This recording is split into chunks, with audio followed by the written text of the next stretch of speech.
Assalamualaikum warahmatullahi wabarakatuh. Alhamdulillahirabbil alamin. Wassalatu wassalamu ala asrofil anbiya'i wal mursalin. Wala haula wala quwata illa billahil aliyyil azim.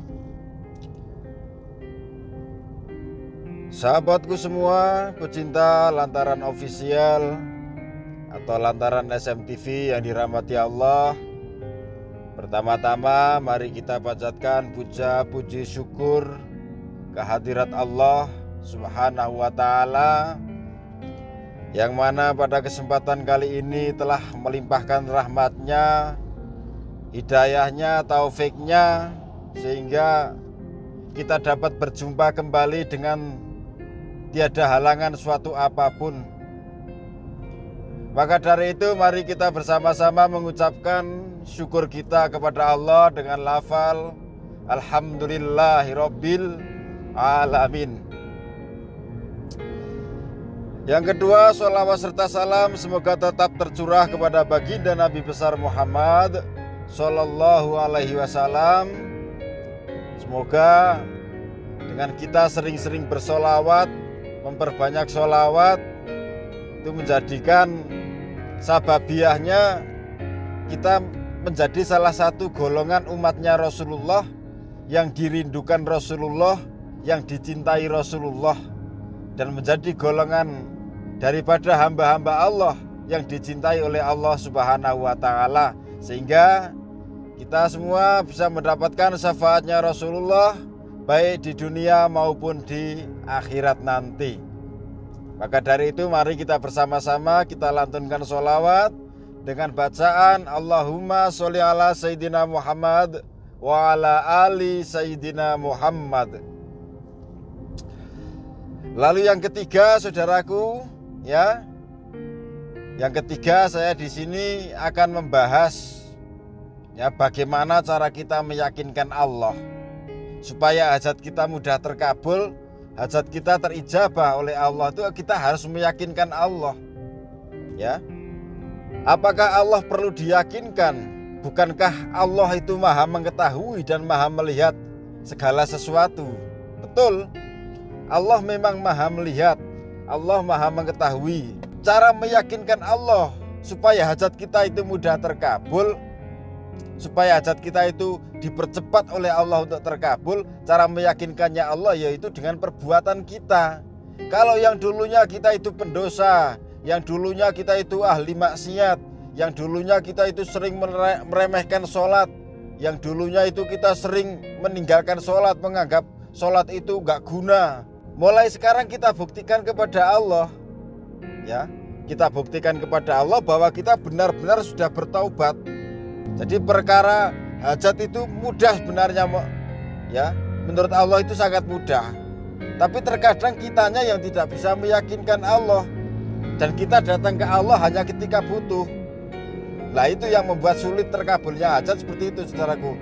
Biasanya ahli maksiat, biasanya ahli dosa, ya, mabuk-mabukan, judi semua diperbuat, zina, macam-macam pokoknya yang dosa-dosa itu diperbuat. Tiba-tiba nongol di hadapan Allah, sujud di hadapan Allah, minta sesuatu harus dikabulkan. Apakah salah, Gus? Tidak salah. Tidak salah.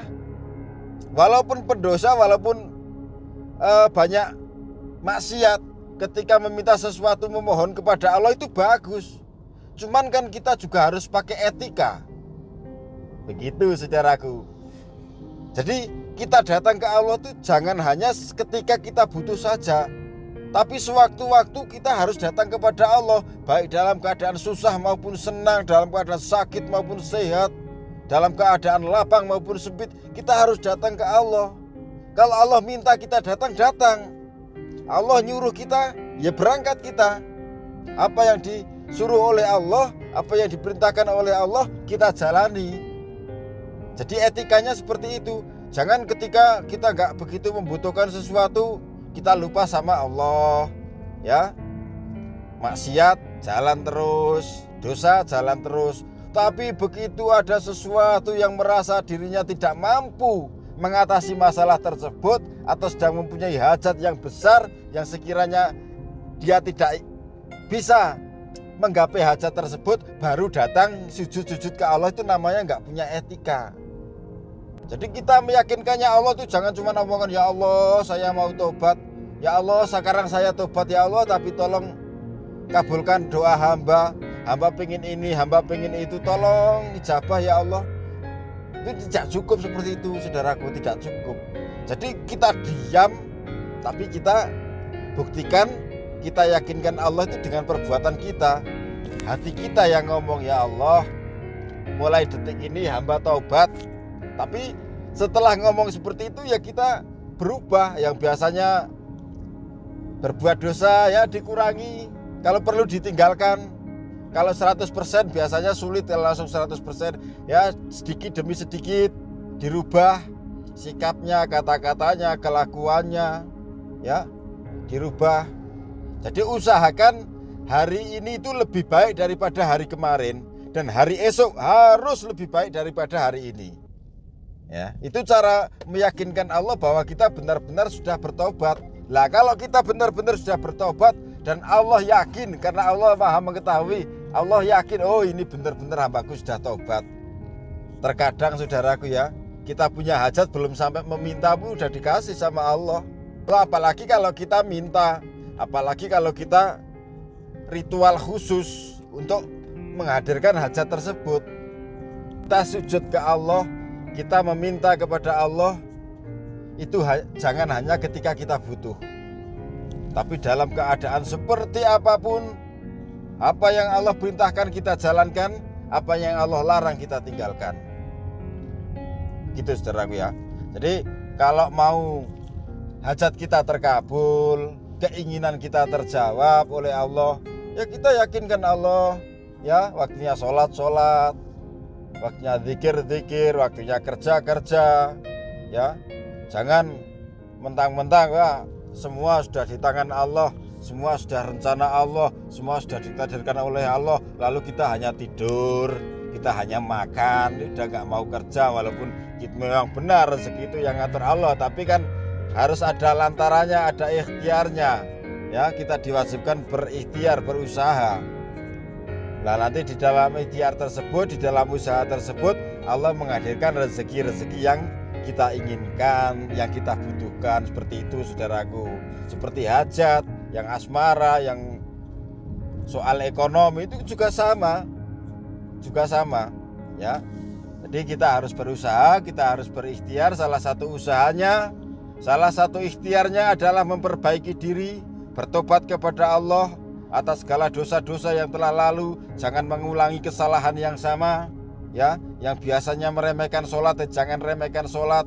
Anggap sholat itu suatu kebutuhan, suatu kewajiban ya, jangan tekanan.